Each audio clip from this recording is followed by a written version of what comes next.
एक बहू की कहानी।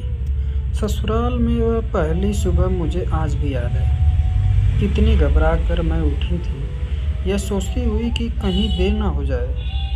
सब जाने मेरे बारे में क्या सोचेंगे। केवल एक रात ही तो नए घर में कटी थी और इतना सब कुछ बदल गया, जैसे आसमान में उड़ती चिड़िया को किसी ने मोती के लालच देकर पिंजरे में कैद कर लिया हो।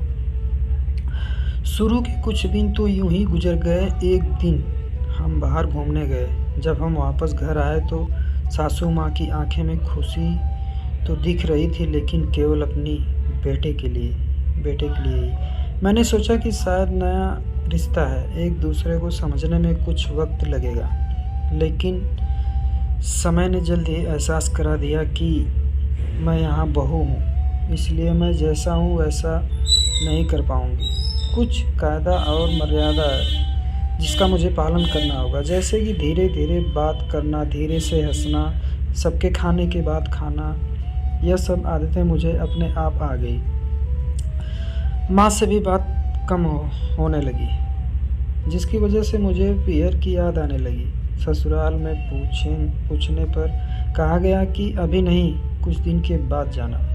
जिस पति ने शादी के समय कहा था कि आपकी बेटी पास में ही तो है, कभी भी आ जाया करेगी, उसके भी सुर बदल गए। अब मुझे धीरे धीरे यह समझ में आ गया था कि शायद कोई बच्चों का खेल नहीं है। इसमें केवल घर की नहीं बदलता, पूरी ज़िंदगी बदल जाती है। अब मैं कभी भी उठकर अपने पियर नहीं जा सकती, यहाँ तक कि पियर वालों को भी मुझसे मिलने के लिए पूछ कर आना पड़ता है। पियर में ज़ोर ज़ोर का हंसना, कभी भी कहीं भी चला जाना, रसोई में से कुछ भी उठाकर खा लेना, अपनी मर्जी का करना, यह सब यादें बनकर रह गई। अब मुझे समझ में आने लगा था कि क्यों विदाई के वक्त सभी लोग मुझे गले लगा कर रो रहे थे। असल में मुझसे दूर होने का एहसास उन्हें